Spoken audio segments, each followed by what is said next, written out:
कुछ आवाज़ों का कोई सोर्स नहीं होता। कभी-कभी एक आवाज़ सिर्फ आपके दिमाग में नहीं, बल्कि दीवारों में घूमती रहती है।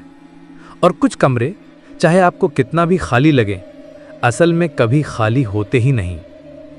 ये कहानी है दिल्ली के एक पुराने सरकारी हॉस्पिटल की। लोग कहते हैं कि ये बिल्डिंग 90 के दशक से ही खोखली सी हो गई थी।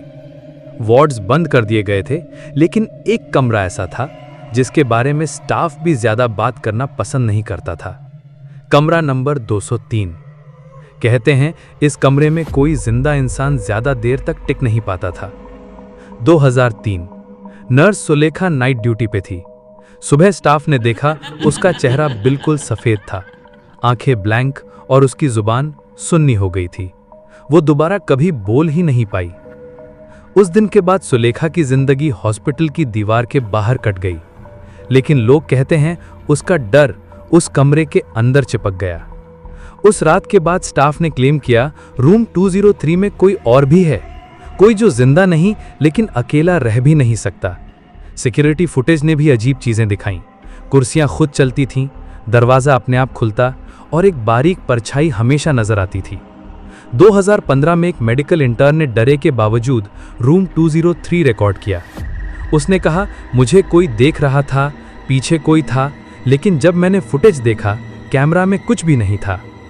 जितने भी पेशेंट्स को 203 में एडमिट किया गया, सबने एक ही चीज बोली। एक आवाज उन्हें बुलाती थी, सिर्फ उन्हें। कहती थी, दरवाजा बंद मत करो, मुझे बाहर निकलना है। हॉस्पिटल ने फाइनली रूम 203 परमानेंटली लॉक कर दिया, लेकिन लॉक होने के बाद भी हर रात 3:03 पे लाइट चालू होती है, इलेक्ट्रिसिटी बंद होने के बावजूद। हॉस्पिटल के फाइल्स में लिखा है 1998 में एक पेशेंट एक मेंटल असाइलम से लाया गया था।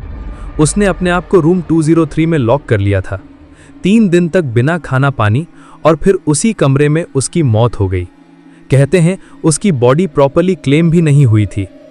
तब से आवाज वहीं से आती है, तब से 3:03 पे लाइट जलती है। आज भी अगर आप कभी उस हॉस्पिटल गए तो रूम 203 के सामने रुकना मत, क्योंकि हो सकता है कोई आपको देख रहा हो, या फिर आपकी आवाज उसे बुलाने लगे। दरवाजा खोलो।